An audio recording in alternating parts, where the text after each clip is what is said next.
to lose 11 seconds. You've got 10 seconds. The countdown going on right now. Morrow up to Schultz. 5 seconds left in the game. Do you believe in miracles?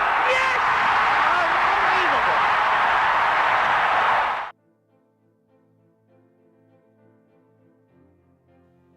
The year is 1945, and the Allies have just won World War II. But a new conflict has stepped into our midst, the fight against communism in the most prominent communist nation of the time, the Soviet Union. Throughout the upcoming decades, the US and the Soviets engaged in a war unlike any other in American history. The US fought for democracy, and the Soviets for communism, each country threatening the other with weapons of mass destruction.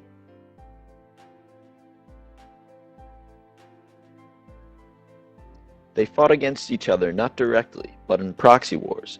The Vietnam War and Korean Wars were two of these proxy wars, in which each country backed a side in hopes of imposing their political ideas on the country in conflict.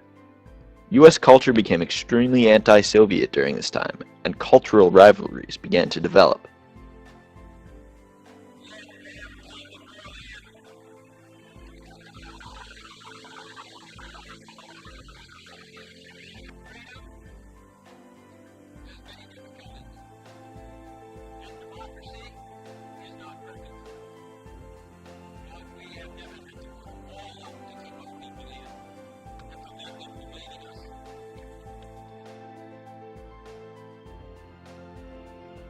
By the late 1970s and early 80s, the Cold War had been going on for a long time, and US citizens were sick of it.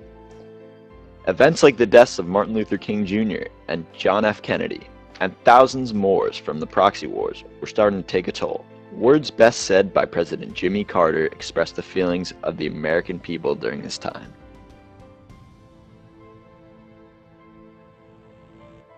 These changes did not happen overnight. They've come upon us gradually over the last generation.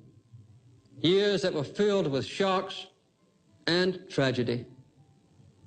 We were sure that ours was a nation of the ballot, not the bullet, until the murders of John Kennedy and Robert Kennedy and Martin Luther King Jr.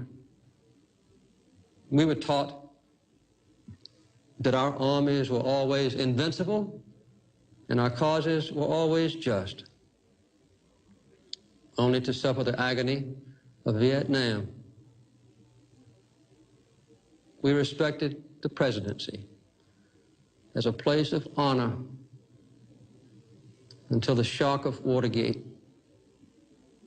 We remember when the phrase "sound as a dollar" was an expression of absolute dependability, until 10 years of inflation began to shrink our dollar and our savings.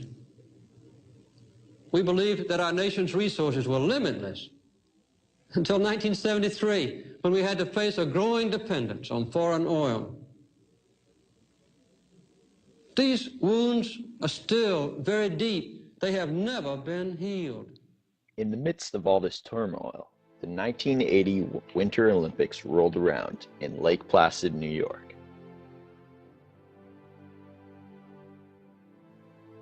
The 1980 Summer Games were scheduled to be held in Moscow, and the US was threatening to boycott because of a Soviet invasion of Afghanistan. Since the Americans were boycotting their Summer Games, the Soviets almost didn't go to the United States Winter Games.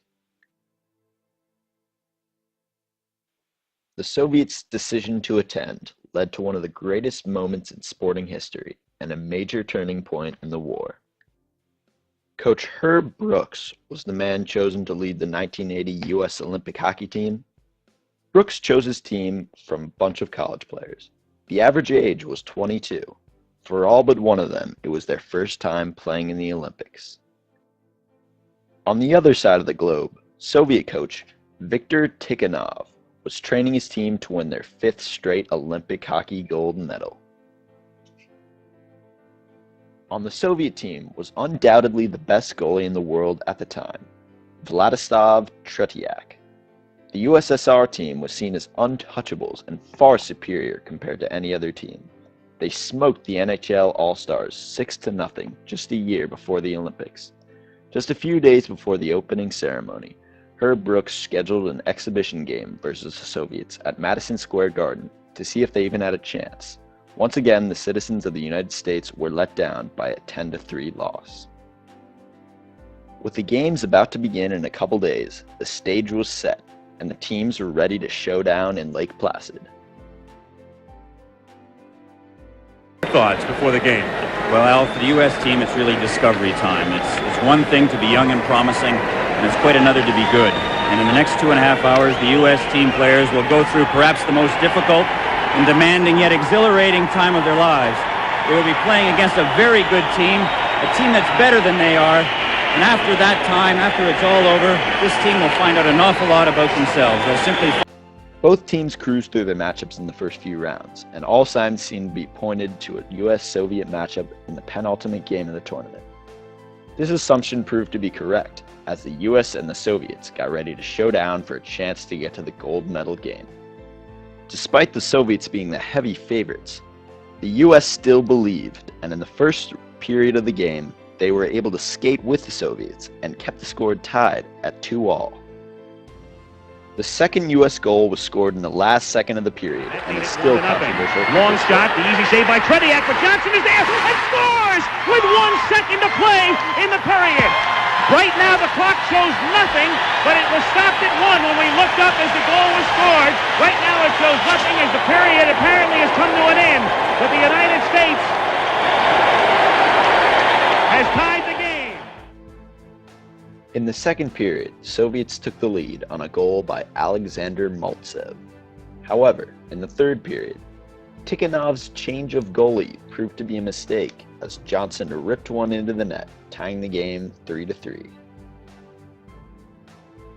With victory still in doubt, Jim Craig, U.S. goalie, managed to keep the U.S. in the game by saving an outstanding 36 of 39 shots. However, Craig couldn't win the game for the U.S. The victory would come down to Mike Eruzione, the team captain. The U.S. team is depending a little bit too much now on Jim Craig. He's making too many good saves. Eruzione scores! Mike Eruzione!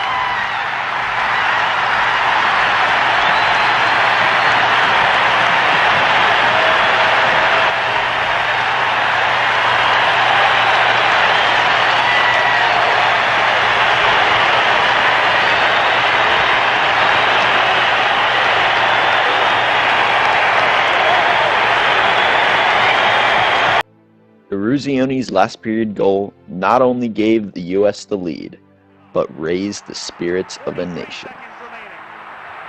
Morrow, check into the boards, it comes back to center ice. 37 seconds left in the game. Petrov with it, the Americans on top 4-3. Long shot, Craig able to get a piece of it to sweep it away. 28 seconds, the crowd going insane. Karlamov shooting it into the American end again. Morrow is back there. Now Johnson, 19 seconds. Johnson over to Ramsey. Legoletinov gets checked by Ramsey. McClanahan is there. The puck is still loose. 11 seconds. You've got 10 seconds. The countdown going on right now. Morrow up to Schultz. 5 seconds left in the game. Do you believe in miracles? Yes! Unbelievable. The U.S. had defeated the mighty Soviet team, political rival and the best hockey team in the world at the time. People across the country celebrated madly. Their small team of college players had just pulled off the greatest upset in sports history. The win was so amazing and influential that it changed many Americans' attitude about the Cold War. If we could beat them in hockey, their own game, we could certainly beat them in the Cold War. He screamed in, "Do you believe in miracles?" You know, and everybody poured onto the ice. I mean, it's the most incredible thing I've ever witnessed. I mean, sitting there, we couldn't get out of here for 2 hours. The downtown and everything was so crowded with people. At the time, I didn't even realize how incredible that was going to be. I don't think anybody recognized the significance of what it really was going to be. I just remember after the fact, and when we sort of stood back and said, "Oh my gosh, what did this really happen?" It was just The most, I think, incredible experience ever, and I just will always remember it being just electric. People became extremely patriotic as a result of the game. Everyone felt tons of pride in their country and a rejuvenated belief of American ideals of winning despite all odds being against you. This major win and the reaction that it created ultimately affected the outcome of the Cold War. War was directly influenced by this win due to the fact that most of the Soviet hockey players were actually members of the Red Army. This win not only sparked American pride again, but also the war effort. This feeling of pride caused Americans to feel that they could win this war and had to win this war. This inevitably led to the Americans pushing harder and harder to outdo the Soviets. The game truly was a miracle as a group of college kids were able to beat the best professional hockey players in the world. This miracle led the American people to believe in other miracles as well. There's this sense that this was just a jolt of old-fashioned patriotism. To be able to bring a country together, not so much just, the sporting nation, but the entire country. It's just got to give you a feeling of such great pride. This belief gave America hope that even though they weren't doing so well in the war, they could turn it around and pull off another miracle and actually win the war. The U.S. eventually came out victorious and achieved the main goal of the Cold War, to stop the spread of communism. Mr. Gorbachev, tear down this wall.